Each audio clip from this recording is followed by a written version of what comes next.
नमस्कार दोस्तों। Russia Ukraine war को शुरू हुए आज एक साल से ज़्यादा का समय हो गया है। हजारों लोगों ने अपनी जान गंवा दी है और कई शहर पूरी तरह तबाह हो चुके हैं। इस वॉर के चलते पूरी दुनिया में डर का माहौल है। एक्सपर्ट का मानना है कि पूरी दुनिया सिर्फ एक कदम दूर है मानवता के विनाश से। जहां एक तरफ इस वॉर ने पूरी दुनिया को महंगाई और रिसेशन की तरफ ढकेल दिया है, तो वहीं कुछ वेस्टर्न कंट्रीज इस वॉर को प्रॉफिट मेकिंग टूल की तरह इस्तेमाल कर रही हैं। पर आखिर ये वॉर शुरू क्यों हुई? कैसे रशिया की 150 साल पुरानी गलती ने एक स्मॉल स्केल कॉन्फ्लिक्ट को एक फुल फ्लेज वॉर में बदल दिया, और कैसे कुछ वेस्टर्न कंट्रीज अपने फ़ायदे के लिए इस वॉर को और आगे बढ़ा रही हैं? आज इन सब सवालों के जवाब पता करने की कोशिश करते हैं इस वीडियो में। तो चलिए शुरू करते हैं। Принято решение о проведении специальной военной операции.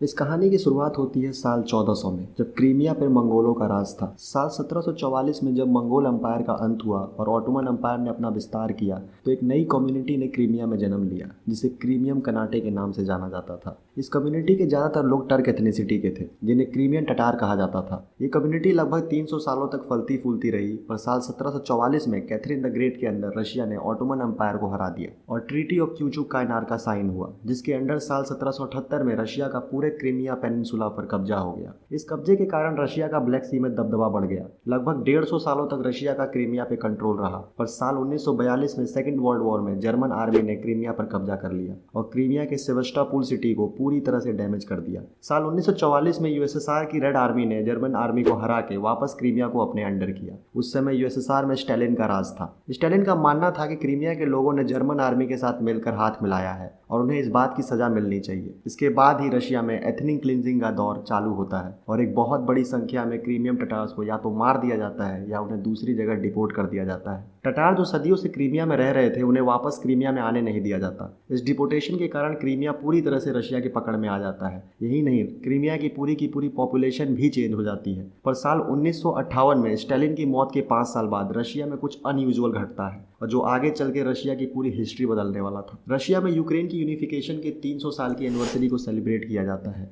और उस समय के कम्युनिस्ट पार्टी के लीडर निकिता क्रुशेव क्रीमिया को यूक्रेन को देने का फैसला करते हैं। निकिता बिना किसी की एडवाइस लिए सिर्फ 15 मिनट के अंदर ही अपने लंच टाइम में ही ये डिसीजन ले लेते हैं। जी बिल्कुल सही सुना आपने। आज के कॉन्टेक्स्ट में ये फैसला बहुत बड़ा ब्लंडर लगता है, पर कुछ रिपोर्ट की माने तो उस समय ये कोई बहुत बड़ी बात नहीं थी, क्योंकि साल 1958 के समय यूएसएसआर काफ़ी मजबूत था और किसी को भी इसके टूटने की उम्मीद नहीं थी। पर यह उनकी सबसे बड़ी भूल थी। 1980 आते आते अफगानिस्तान वॉर में मिली हार और इंटरनल पॉलिटिक्स के चलते यूएसएसआर बहुत कमज़ोर पड़ गया और उसके टूटने की अटकलें तेज हो गई। फाइनली साल 1990 में यूएसएसआर टूट गया। यूएसएसआर के टूटने के बाद 15 नए देशों का जन्म होता है। इस लिस्ट में आप उन देशों के नाम देख सकते हैं। यूएसएसआर से अलग होकर यूक्रेन एक इंडिपेंडेंट कंट्री बनता है और साल 1992 में क्रीमिया में रेफरेंडम होता है और 56% लोग यूक्रेन के फेवर में वोट करते हैं, जो कि पूरे यूक्रेन में सबसे कम था। क्रीमिया को यूक्रेन में बनाए रखने के लिए क्रीमिया के लोग अपने लिए ऑटोनोमस स्टेट की डिमांड करते हैं। यूक्रेनियन अथॉरिटी उनकी डिमांड को मान लेती है। क्रीमिया के एक शहर सेवास्टोपोल को स्पेशल स्टेटस दिया जाता है और 1992 में रिपब्लिक ऑफ क्रीमिया का फॉर्मेशन होता है। पर यह ज़्यादा दिन नहीं चलता। साल 1995 में क्रीमिया यूक्रेनियन अथॉरिटी के अंदर आ जाता है। दूसरी तरफ रशिया के कई लीडर निकिता के उस मूव को इलीगल मानते हैं और वो क्रीमिया को यूक्रेन का हिस्सा मानने से मना कर देते हैं। क्रीमिया पे यूक्रेन का कब्जा होने से यूक्रेन का ब्लैक सी में कंट्रोल बढ़ जाता है और यही यूक्रेन और रशिया के बीच एक फ्लैश पॉइंट बन जाता है। यूएसएसआर से अलग होने के बाद ही यूक्रेन ने डिसाइड कर लिया था कि वो एक पीसफुल कंट्री बनकर रहेगा और कभी भी न्यूक्लियर आर्म रेस का पार्ट नहीं बनेगा। इसी के चलते यूक्रेन अपने सारे न्यूक्लियर वेपन रशिया को लौटा देता है। साल 1997 में यूक्रेन और रशिया ब्लैक सी में अपनी प्रेजेंस बनाने और आपस में पीस मेंटेन करने के लिए खार्किव पैक्ट साइन करते हैं। इस पैक्ट के मुताबिक रशिया अपनी नेवल शिप को क्रीमिया के सेवास्टोपोल सिटी में डॉक कर सकता था। इस ट्रीटी के साथ ही रशिया की ऑफिशियल तौर पर क्रीमिया में एंट्री हो जाती है। साल 2010 में इस ट्रीटी को फिर से 2042 तक के लिए एक्सटेंड कर दिया जाता है। यूएसएसआर से अलग होने के बाद रशिया को इस बात का डर था कि यूएसए और बाकी वेस्टर्न कंट्रीज यूक्रेन को अपनी साइड लाने की कोशिश करेंगे, और ऐसा होता भी है। यूक्रेन को यूरोपियन यूनियन ज्वाइन करने का ऑफर मिलता है, पर इन सबसे अलग यूक्रेन की सरकार और जनता दोनों नॉन अलाइन रहने का फैसला करती हैं। पर साल 2008 में यूक्रेन के प्रेसिडेंट विक्टर यूशेंको यूक्रेन को नेटो का मेंबर बनाने के प्लान पर विचार करते हैं। हालांकि उनकी इस डिमांड को खारिज कर दिया जाता है। साल 2010 में यूक्रेन में जनरल इलेक्शन होते हैं और विक्टर यूशेंको हार जाते हैं और विक्टर यानुकोविच यूक्रेन के चौथे प्रेसिडेंट बनते हैं और वो यूक्रेन को नॉन अलाइन बनाए रखने पर जोर देते हैं। एक सर्वे की माने तो 2005 से 2013 तक यूक्रेन की बहुत बड़ी आबादी नेटो में शामिल होने के पक्ष में नहीं थी, जिसके कारण यूक्रेन नेटो में शामिल होने के प्लान को आगे नहीं बढ़ा पाता। इसके अलावा यूक्रेन के ही डिफेंस एक्सपर्ट इस बात का दावा करते हैं कि अगर यूक्रेन नेटो का मेंबर बनता है तो रशिया यूक्रेन पर हमला कर सकता है, जिसके कारण भी यूक्रेन नेटो से दूरी बनाए रखता है। पर यूक्रेन के लोग यूक्रेन को यूरोपियन यूनियन का पार्ट बनाए जाने के फेवर में थे और वे अपनी सरकार से इसकी डिमांड भी करते हैं। पर साल 2010 में जब विक्टर प्रेसिडेंट बनते हैं तो यूक्रेन की पार्लियामेंट, जिसे राडा भी कहा जाता है, वहाँ यूक्रेन की कॉन्स्टिट्यूशन में एक बदलाव कर देते हैं और अपनी पावर में इजाफा करते हैं। पर इसी बीच यूक्रेन और यूरोपियन यूनियन के बीच चल रही डील खारिज हो जाती है। उनका ये डिसीजन यूक्रेन के इतिहास के पहले रेवोल्यूशन को जन्म देता है, द रेवोल्यूशन ऑफ डिग्निटी। 13 दिसंबर 2013 की रात को हजारों की संख्या में लोग यूक्रेन की कैपिटल कीव में इकट्ठा होते हैं और अपने पार्लियामेंट की तरफ बढ़ते हैं और 2004 के कॉन्स्टिट्यूशन को रिस्टोर करने की डिमांड करते हैं। ये प्रोटेस्ट काफ़ी वायलेंट हो जाते हैं और सरकार इन प्रोटेस्टर्स को शांत करने की कोशिश करती है। पर 18 फरवरी 2014 को पुलिस और प्रोटेस्टर में झड़प हो जाती है और ये प्रोटेस्ट फिर से चालू हो जाते हैं। इस समय तक लोगों का गुस्सा अपने 7वें आसमान पर था। लोग विक्टर को गिरफ्तार करने की डिमांड करते हैं। इन प्रोटेस्ट के बीच यूक्रेन के पार्लियामेंट में एग्जिस्टिंग गवर्नमेंट के खिलाफ वोटिंग होती है और 328-0 की मेजोरिटी से इंटरिम गवर्नमेंट फॉर्म होती है और ओलेक्जेंडर वैलेंटिनिकोव टार्किनोव यूक्रेन के प्रेसिडेंट बनते हैं। प्रेसिडेंट बनते ही वो रशियन सेपरेटिस्ट को अरेस्ट करने का ऑर्डर देते हैं, जिसके कारण विक्टर यूक्रेन छोड़ के रशिया चले जाते हैं। इधर यूक्रेन में सरकार बदलने से रशिया खुश नहीं था और साथ ही क्रीमिया में रहने वाले रशियन लोग भी इस बात से खुश नहीं थे।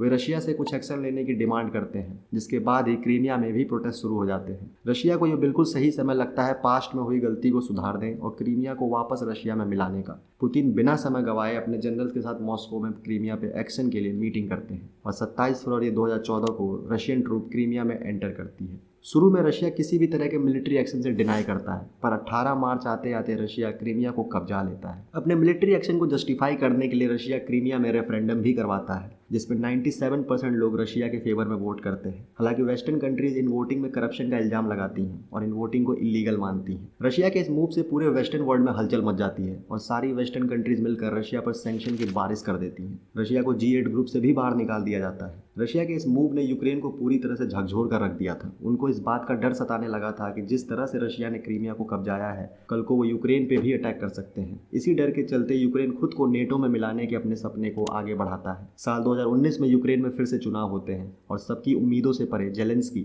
76% वोटों के साथ यूक्रेन के 6th प्रेसिडेंट बन जाते हैं। जेलेंस्की बिना समय गवाए 2020 में यूक्रेन को नेटो का मेंबर बनाने के प्लान को आगे बढ़ाते हैं। जैसे ही ये बात रशिया को पता चलती है, रशिया यूक्रेन को मिलिट्री एक्शन की धमकी देता है, पर जेलेंस्की पुतिन की धमकी को इग्नोर कर देते हैं, जिसके कारण 27 फरवरी 2020 को रशिया यूक्रेन पर एक full fledge military operation launch करता है और यूक्रेन और रशिया में वॉर चालू हो जाती है। Major news. After days on the razor's edge, Ukraine is now a nation at war. रूस ने यूक्रेन पर हमला कर दिया है। यूक्रेन ने भी जवाबी कार्रवाई के आदेश दे दिए हैं। अब यह जंग कहां जाकर रुकेगी, कब रुकेगी, किसी को पता नहीं।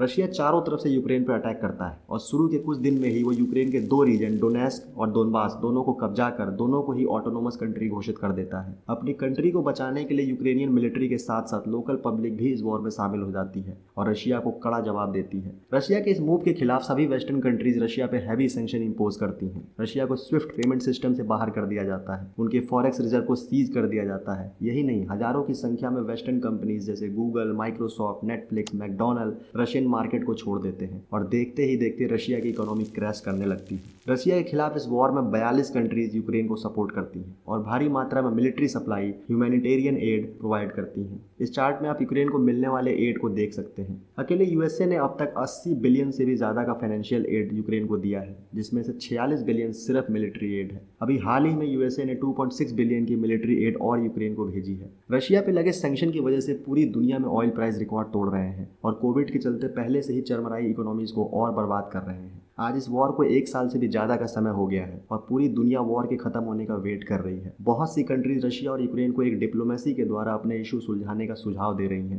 पर वेस्टर्न कंट्रीज द्वारा जिस तरीके से यूक्रेन को मिलिट्री सपोर्ट दी जा रही है वो इन कंट्रीज के इंटेंशन पे सवाल खड़ा करता है कि क्या वाकई वे इस वॉर को ख़त्म करना चाहते भी हैं या नहीं। कई रिपोर्ट इस बात का दावा कर रही हैं कि जहां एक तरफ इस वॉर ने यूक्रेन को 50 साल पीछे ढकेल दिया है और उसे वापस अपनी पुरानी स्थिति में आने के लिए हर महीने $7 बिलियन की जरूरत है, तो वहीं इस वॉर ने यूएसए की डिफेंस कंपनीज को भारी प्रॉफिट बना कर दिया है। एग्जाम्पल के लिए यूएसए की डिफेंस कंपनी लॉकहीड मार्टिन के शेयर में पिछले 1 साल में भारी उछाल आया है। इसी के चलते कई रिपोर्ट यूएसए पे वॉर प्रॉफिटिंग का इल्जाम लगा रही हैं और दावा कर रही हैं कि यूएसए जानबूझकर इस वॉर को आगे बढ़ा रहा है। कई एक्सपर्ट का दावा है कि जिस तरीके से यूएसए ने रशिया पे कड़े सैंक्शन लगाए हैं वे रशिया को न्यूक्लियर ऑप्शन तलाशने पर मजबूर कर रहे हैं और इसके कुछ साइन अब दिखने लगे हैं। अभी हाल ही में रशिया ने यूएसए के साथ न्यूक्लियर वेपन को कंट्रोल करने की ट्रीटी से पुल आउट कर लिया है, जिसने पूरी दुनिया को न्यूक्लियर वॉर के एक कदम और करीब ढकेल दिया है। यूएसए की तरफ से लगातार नेटो को एक्सपेंड करने की कोशिश भी इस आग में घी डालने का काम कर रही है। अभी हाल ही में फिनलैंड और स्वीडन ने भी नेटो की मेंबरशिप के लिए अप्लाई किया,